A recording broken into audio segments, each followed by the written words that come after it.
So now we move into the shot makers category, which these are kind of generated more around better players, players who probably like to work the ball a little bit, whether they flight it high, flight it low, work it right to left, or just, slightly better players who want to hit it straight, who just, want a little bit of a more player's iron. So these are the ones that I think when you look at GolfWRX, these are the ones that most of our audience is checking out. But, these here are pretty much, standards. When you start looking here, to me, there's only about one that jumps out as a little bit of a surprise. But we start off here with the Titleist T100, and, it's one of the most successful irons on tour that Titleist has ever had.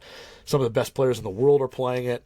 And, it sounds good. It feels good. And, not only can you work the ball, you get a little bit of forgiveness with it as well. So I think, it's just that great package for that, single digit or skilled player out there. Yeah, I think if you were to poll just second swing fitters, I know you'd get a very large majority of them that would say T100 is the most successful player's iron in terms of club fittings here, and just how beautiful it is, but also it does, like you mentioned, it has all those performance characteristics where there is a little bit of forgiveness there, but you can work it however you need to. It's just a huge percentage of those, quote unquote, better ball strikers get what they need out of the T100. Yep. Yeah, and you don't really have to savvy. I feel like the T100 is, and almost every iron in this list is going to be one of those ones where, a player who is playing a true, say, single piece forged cavity back, or a blade of some sort previously, you can move into any one of these irons, and probably you're still going to get the feel, you're still going to get the workability, the spin, all that. But then when you don't have a great day, you're still going to be better off here because you're going to get away with a little bit of those misses. For sure. And then you move on again. I think no surprise. Srixon ZX7 Mark II. We've kind of mentioned it once already, but again, a great iron for the better player, the skilled player. It's just, it feels great. It looks great. There's really, Srixon nailed it, and that's why I think we saw ZX7 to Mark II. There weren't huge, massive changes because there didn't need to be.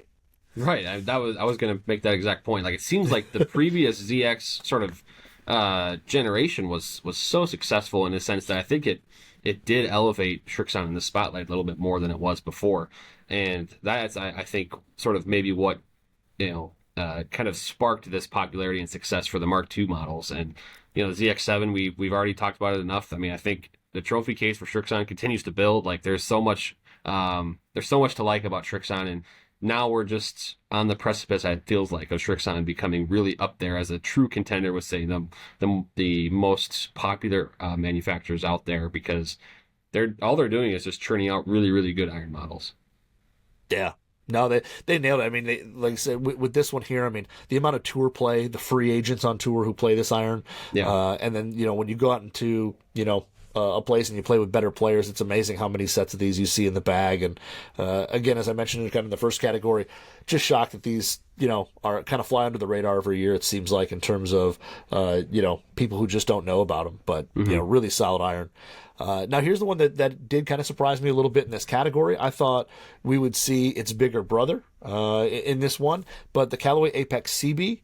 I thought we would see the Pro here from the fitters, but the CB made it on instead. And the CB, what are your kind of thoughts on the CB? I'll let you go first on this one. Yeah, so that it's interesting. It feels like, and this is just sort of just in talking with the fitters, because I haven't actually personally hit the Apex Pro and Apex CB too much. We did some initial testing on our YouTube video, I guess, but it's almost as if the Apex Pro CB is a little bit more player's distance oriented this time in this series than in the past, and so maybe that's kind of contributing to sort of the Apex CB falling in here. But everybody that's I've talked to about it has loved it, how it looks at address, the feel. The only thing for there's a section of golfers out there that don't like that badge on the back of the club. But other than that, it's fantastic and has been received really well. Really, good feel, can work the ball whichever way you need to, and a little bit of forgiveness there too, as we talked about some of these other ones. Yeah, in terms of looks, the Apex CB is probably one of my probably favorite shapes. I like a little more rounded, little slightly softer club. So I love the look of them. I actually have them in a set of the triple play. So I've got a little of each in there. And yeah, the CBs. I mean, like you said, they feel great. I love the look of them. I think they've got just the right amount of just having a hair of offset, but they're compact. And yeah, they are a little more forgiving. I also like kind of that pre-worn leading edge they did on the new Pro stuff. The turf interaction with it up here where it's soft is just really good. It gets through the turf really quickly. And yeah, I mean, it's just a really solid iron. And I think you're right. I mean, I think the Pro getting a little bit bigger, being multi-piece and all that, I think it probably did kind of shift itself more to that player's distance than the true shot makers category. But yeah, the CB is a solid option for anybody who's looking for that soft feeling cavity back that they can go out and get a touch of forgiveness out of, but still have that good soft feel to it. And then one that I don't think either one of us would be shocked is on this list, no matter where. Mizuno Pro 243, the 243. I was actually, when I first opened it out of the box, I was a little taken back by it. I felt it looked a little bigger, chunkier, a little heftier. The sole looked a little wider than the previous 223. But then you go out and hit it. And I tell you what, for being kind of a shot maker's type club, it is a really straight club. It's easy to hit. I won't call it high launching, but it's an easy mid launching iron. And I was just impressed with how playable that iron is for even the people who kind of creep up into the handicap who still want to play this type of iron. They can kind of get away with it, and it feels good. It's a much more playable iron than I expected when I got my hands on it. Yeah, I agree 100% with what you're saying in that it's I think the 223 and 243 in the Mizuno Pro lineup the last couple of generations now, both of them have been a little bit more kind of distance oriented than maybe past players' cavities from Mizuno, going back to say the MC18 or the kind of the MP MC. There's it seems like they're adding a little bit more juice to it, and not that that's a bad thing at all. It still does deliver in terms of the shot making, and the incredible Mizuno feel is still there, so you're not missing out on that. It just seems like there's an element of extra distance that it's almost kind of more comparable to say T150 than T100, and if we're relating it to this category. Yeah, I agree with that as well too. When I hit it, I kind of felt the same thing. I was like, well, it may not be full as hot as T150. It's closer to that than a T100 when you put them out there. But yeah, it's still a really pleasant iron to hit. I was impressed with it when I kind of judged the book by the cover, and was very impressed once I dug into the pages. So another good iron from Mizuno there. And then another one that I personally had a lot of really good experience with is the Ping Blueprint S.